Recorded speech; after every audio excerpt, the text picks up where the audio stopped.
Remember the heartwarming story that we shared a little while back about the dad who showed up at his estranged wife's house with the kids in tow 2 days after Christmas and opened the doors and said, okay, kids, go to your mom, go give her the Christmas presents. And then they all hugged and everything was great. Yeah, because we didn't tell that story. The story we told was the dad showed up to the mom's house, told the kids to buckle up and hold on, and then he floored it and ran over mom in the front yard, and then managed to flip the car that he was in, the SUV that he was in the front yard, climbed over his son to get out of the vehicle, and then stabbed mom right there in the front yard. Apparently in Queens, New York, that's only worth 25 years in jail. That's it. That's all you get. That's all you get. Stephen Giraldo has been sentenced to 25 years in prison for that heinous attempted murder on his estranged wife, Sophia Giraldo. The conviction comes a month after he entered a guilty plea in September. Queens District Attorney Melinda Katz office provided the details in a press statement that was released past Friday. The chilling incident occurred during the early morning hours of December 27th of 2022. Security camera footage captured Stephen Giraldo outside the residence of Sophia. The events that unfolded were nothing short of nightmarish, I would say ghoulish, as the 41-year-old Sophia made her way in front of the vehicle, just thinking, okay, it's a drop-off pickup. Most parents can handle that okay.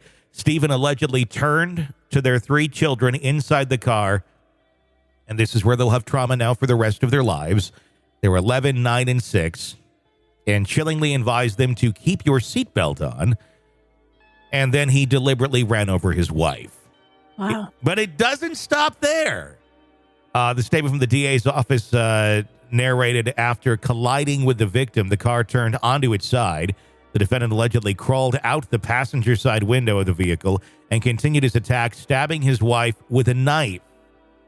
Sophia, though having miraculously survived the brutal onslaught, is basically... for all intents and purposes, her life ended that day. She's been left with catastrophic injuries. She's remained unconscious for the 10 months since the attack. She's in a coma, still suffering from severe neurological damage, a punctured liver, and multiple broken bones. The children, the traumatized witnesses, fortunately, were not physically harmed mentally. You're fucked for life after that one. I wish them the best, and I hope they're able to get help, and those that are going to be taking care of them do whatever is physically, humanly possible to help them. Reflecting on the grievousness of the case, D.A. Katz asserted, "This is one of the most brutal cases we have prosecuted."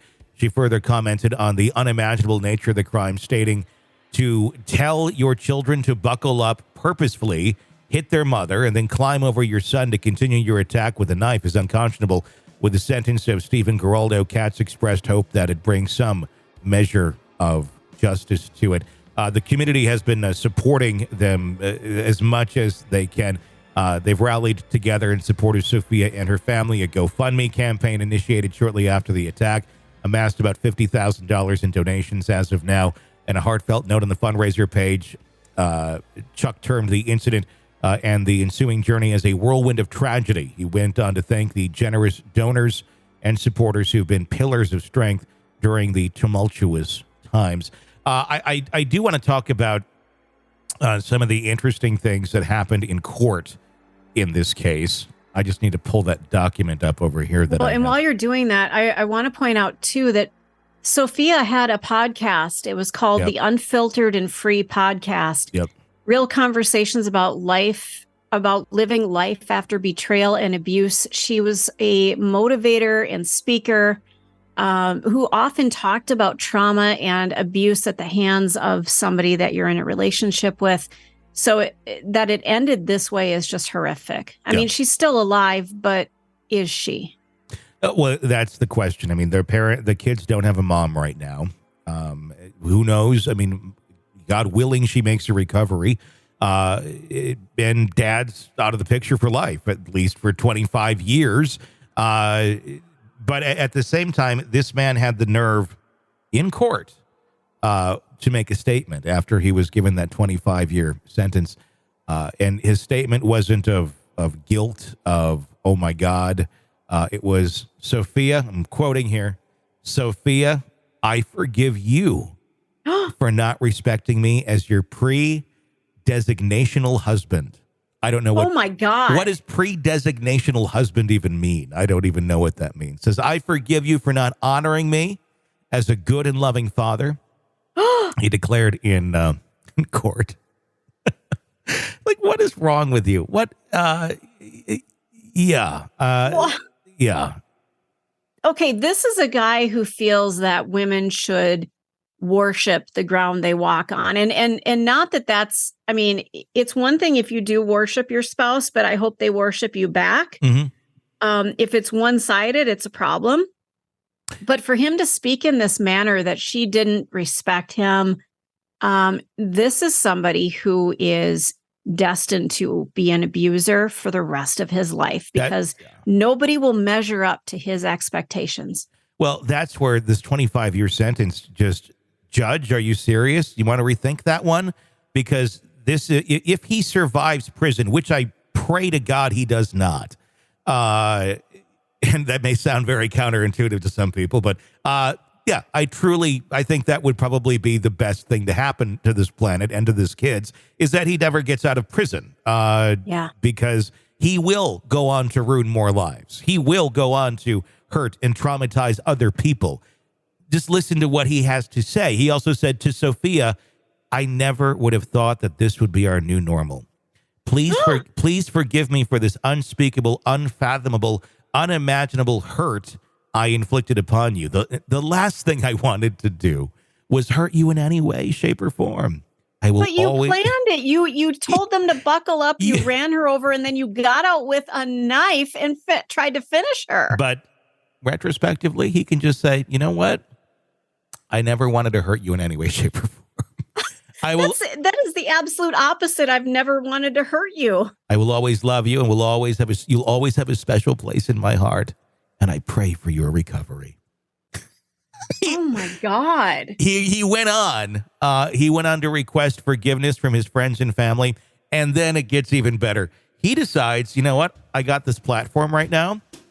Let's be a good dad. He offered helpful suggestions to the new guardians of his children about topics to discuss during dinner. What? Prompting the judge to tell him to shut the fuck up. Saying, we're not going to do dinner table topics. We're not doing that. Giraldo then asked his family and friends for more forgiveness.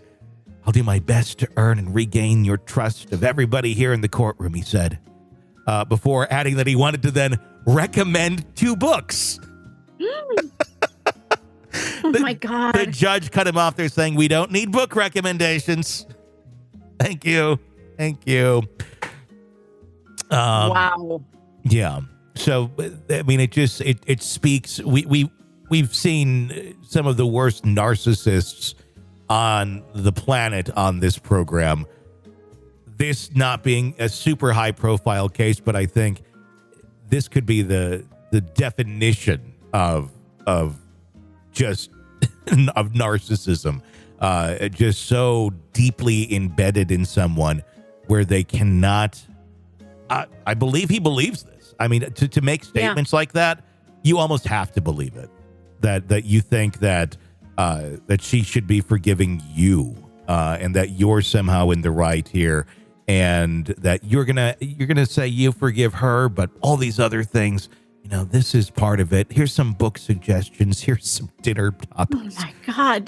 Can you just imagine him sitting at his computer, like doing a search on books? I mean, like compiling a list of, here's what I'm going to say in court and make sure I get in the book recommendations. I wonder what those book recommendations would be, you know, and like, no, I kind of want to know. It's like, hey, here's the latest from Chad Daybell. This would be a great one for everybody. Want to listen ad-free? Want advanced access to all of our interviews before anyone else? Become a True Crime Today Premium Plus subscriber on Apple Podcasts. You get every episode commercial-free. So you can binge on true crime until you can binge no more. Search True Crime Today Premium Plus on Apple Podcasts now, or go to our podcast page and sign up now. More of the Hidden Killers podcast next.